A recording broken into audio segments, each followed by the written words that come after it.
going to tell you about our new SMARTboard GXV3 boards. These boards are being installed. It's our next generation of SMARTboards. I think you're going to love it. First of all, I'm connected to my board with my computer laptop. This is our recommendation. We always connect to our SMARTboard with a wire. We're not going wireless.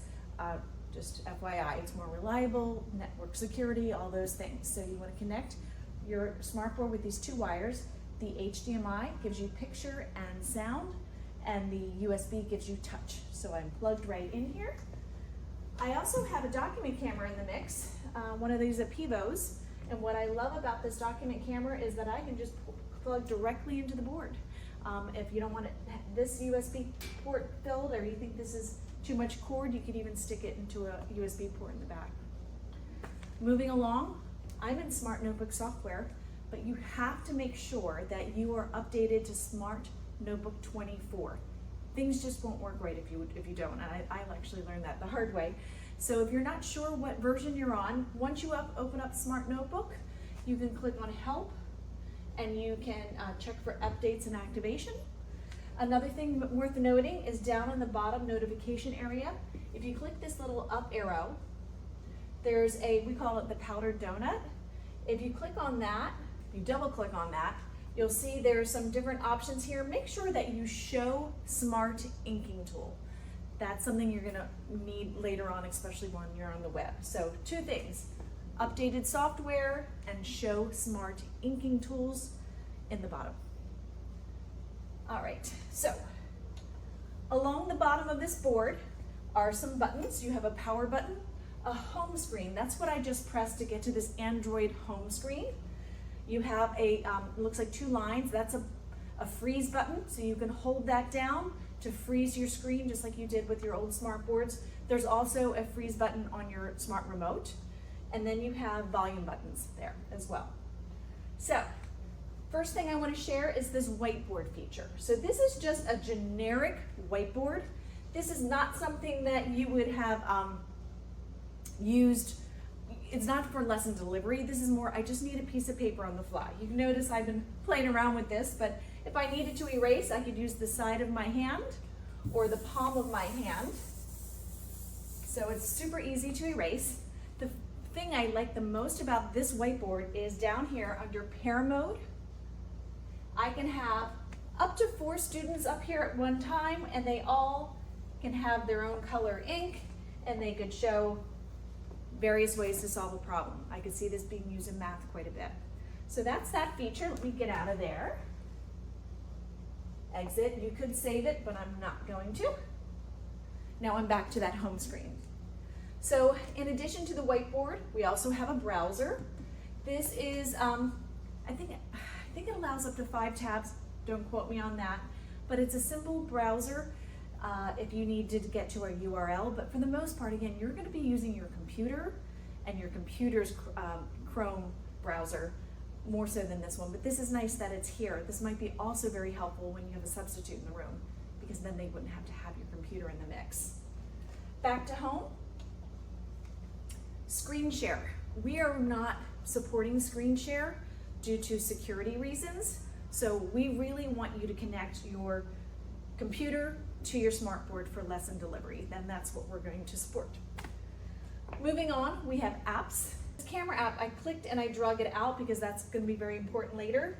Your settings are in there. Oh, let me go to settings real quick. So if I click on settings and I go down to input, make sure there where it says no signal power off, make sure that you upgrade that to 60 minutes. We've noticed that some people, it's just turning off too soon, and that's a way to kind of keep everything alive even when you're not touching the board. There aren't a whole lot of other apps in there you're going to use. I'm going to show you something else that has better tools than that. Along the right-hand side or the left-hand side, you'll see it's called a sidebar. There's one on either side. There's a back button. There's another home button. There's the next button is frequently, or whatever's open, you know, whatever things you had open will pop up, most recent screens. Your input is next. So this is the one you have to click to connect your computer to the SMARTboard. I'll get back to that in a second. This next one with the pen is overlay. It puts like a big layer on top to write on top of.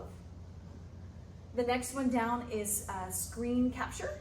You've had that on Smartboard before. The next one below that is a timer, which I could see you using all the time. So it's right there. So you don't have to dig for it or go to YouTube or anything. It's a tool that's built right in. And then the last one is additional widgets. So they have a stopwatch, spotlight, record, freeze, PIP, picture-in-picture, split screen, screen lock, and a calculator. So just want to make you aware that these are really where all the tools are, more so than in the apps. So now I'm going to connect to my computer. So I'm going to come down to the sidebar. I'm going to click. It's a rectangle with like a line and a dot in the middle. And then my computer is HDMI 2.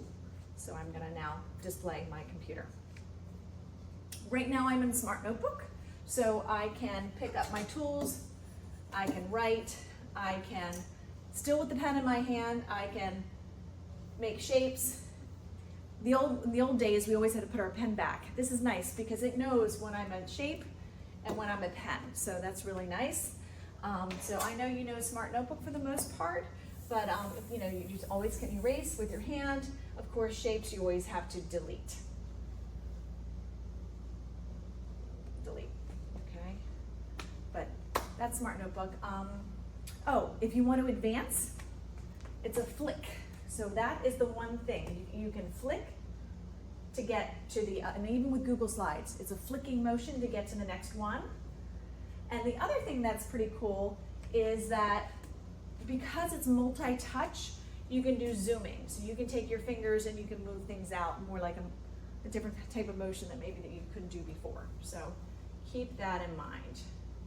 So that's Smart Notebook. We really do recommend that you use Smart Notebook because, I mean, think about it. It's their product on their machine, so it's just going to work the best. All your tools are going to work and function and open. If you're a Google Slides person and you really love Google Slides, you might want to consider downloading your slide to a PowerPoint and then importing into Smart Notebook. And I can certainly teach you how to do that if you need to. Moving on. So I'm still on my computer, and now I'm on the internet. So I'm going to open up a Google Slide. So the way that this is going to function is if I lift up the pen, I should be able to write. If I can't, remember, come down here and make sure that in that powder donut you show ink, show smart ink is what it's called. So I can write, I can erase and all those things on the internet. I love that. But notice when I go to the next slide, it sticks with me. It doesn't disappear. So I like it, but I don't. So even if you're in slideshow view and you write on it, and then let's flick it, that writing is still there. So just be mindful that when you can certainly use it, but if you write on it, you have to be able to erase it to get to the next slide or it's covering it up. Real quick, throwing this out there, I found a new button that might help on Google Slides. So I told you you always have to erase your writing, but if you did not want to erase, if you come over here to the far right, I know it's tiny, but it's a little pencil with a circle around it. I can click on it and clear ink. So that might be a faster way to erase things before you advance to the next slide. The other thing that I want to show you on the internet is that, so say for example, you can see I was on a Google Slide and I have writing there. If I then jump tabs and I go to a Google Doc, I could, I could write, I could highlight, I could do whatever I need to do. And then if I go back to that Google Slide, that writing is still there. So writing does stick to tabs, not when you advance slides, but when you go to different tabs. If I would then go to a website, I can write on the website and then go back to any of those places, the writing is still there. Just so you know, this is what the Smart Ink tool looks like. It is a little pen in a circle. When I picked up the pen, this popped up. And this is where I can control the color and size and thickness and all that. So you want, whenever you pick up a pen, you want this, this little bubble to pop up. How do I get it to go back? Yeah, this little bubble right there. All right, the last thing I want to show you is the document camera. So we already showed that we just plugged it right into USB. I also showed you where that icon came from. I pulled it out of the apps. So I'm going to open it up, and it's really plug and play. I'm quite thrilled. I just put a document underneath it, and what I love about it is that if I click mark, oops, let's try it again, then I can be a pen, I can write, I can highlight, I can take a picture and all that. So it's been super, super friendly and easy the way it just is plug and play. I do recommend that when you create things to put under a document camera, landscape is always better than portrait. Mine is portrait here and I couldn't fit the whole thing, so just be mindful. And it's always been that way. Smartboards are sideways, right? So you want to have your documents be a similar shape and size. So that's what I have for now. I'm sure we'll learn more as we go, and I hope you found this helpful.